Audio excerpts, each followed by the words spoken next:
Jersey, we are here at a bean-shaped oval, aka Trenton Fairgrounds Raceway.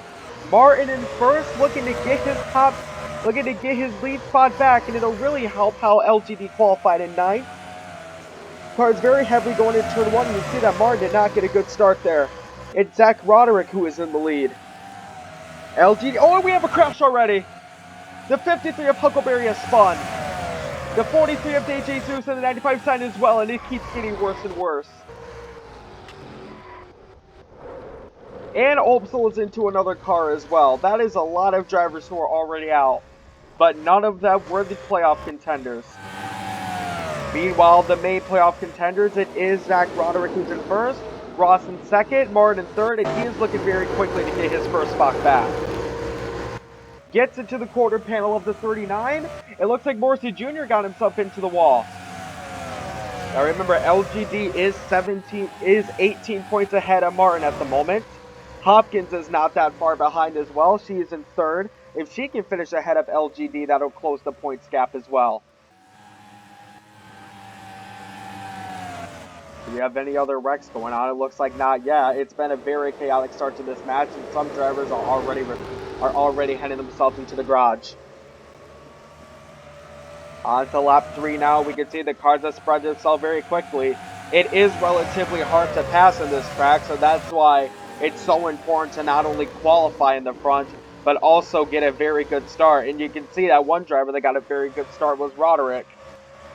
The 96 and the 83 are fighting for that fifth spot. Is Hopkins going to be able to pull off the pass? Never mind, because Dustin Morrison Jr. is now onto the outside of Hopkins looking to pull it off. The 9 of Baker has already had to pit, probably for some damage. It looks like Morrison Jr. is going to complete the pass on the 83. Now the 51 of Jackie Everett is onto the field, and Everett actually blocks Ross, and that's going to let Fontaine go into the third spot. Ross is not going to be happy with that, and with that pass, that pretty much, despite finishing the regular season in second or third, oh, and there we go. Can Crawford save it? Can he save it? Yes, he can. Oh my goodness.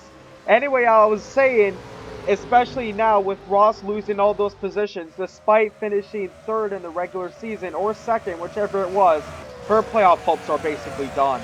And especially with LGD even further back, that is going to be music to Levante Martin's ears, especially considering how he's just taken the lead from Roderick. Much faster coming out in turn 4. Lap 11, the cars will be pitting pretty soon here. A very good battle for third we have between Fontaine and Stevenson. The last car in the top 10 is the 8 of LGD, but he knows he's going to have to gain a lot more positions, especially because Martin has the fastest lap bonus as well.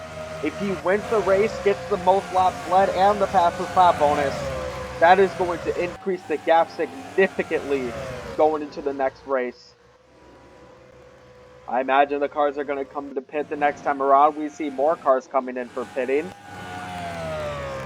Lap 12 and now, led by Levante Martin. Roderick in second, Fontaine in third.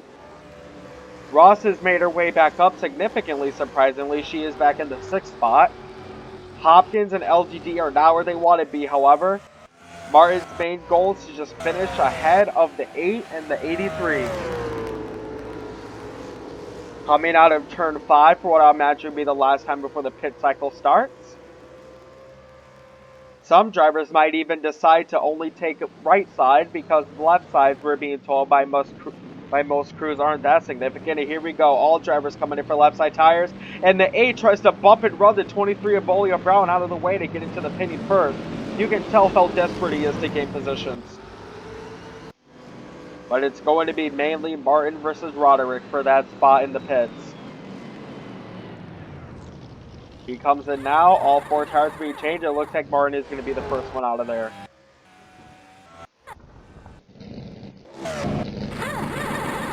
Who's going to be the first one out of the pits this time? Roden is out of there. I'm not sure if he's a lap down. I think he is, but Martin is the first one out of there. Roderick in second, Fontaine in third. It looks like it's going to be a decent battle off of 4th. It's going to be Hopkins that gets the 4th spot. That's going to be pretty helpful for her. But Stevenson and Ross are stuck in the pits due to damage repairs. Fast forwarding the 3 laps to go, and you can see that the next best car of Zach Roderick is really nowhere near behind the 70 of Martin. Roderick gets past Baker, but he's going to have to pull off a lot more than that, or maybe the 77 of Roden and the 65 are going to give Martin a run for his money because they are also playoff drivers, and they wouldn't mind bumping Martin out of the way if it meant gaining more position, especially Stevenson here. It looks like he is very close to pulling it off. The 16 in third, the 83. The 83 is actually no longer in fourth. Actually, yeah, she is in fourth. The 39 is the lap car. A lot of playoff drivers have pretty much hurt their chances here. LGD and Hopkins, despite Martin winning, will be relatively okay. And I think at this point, unless Roderick can catch up, I think we know which 3 drivers are going to be the most likely to win the Cup. The 70, oh, he is very skidding his right tires there. He will be fine just because he's doing everything he can to get away from Stevenson and Roden. 2 to go for Levante Martin. And he will get win number 4. As long as he can keep it steady from here, Roderick has gotten a little bit closer.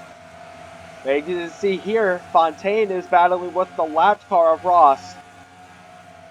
The 4th car in the 4th car of the 83. Now can LGD make up any positions? The fastest lap bonus still goes to the 70. It's going to be 1 lap to go for Levante here. With this win, Levante Martin will jump himself ahead of the point standings. Hopkins will close in her gap with the 8 of LGD. Fontaine will need still a lot more work to do. But other than that, it is going to be Martin's championship to lose, at least for the time being. Coming across of turn 4, it's going to be the number 70 who gets his 4th win of the season at Trenton. Roderick in 2nd, Fontaine in 3rd, Hopkins in 4th, LGD in 8th. And the rest of the playoff drivers didn't come even close to getting into the top 10.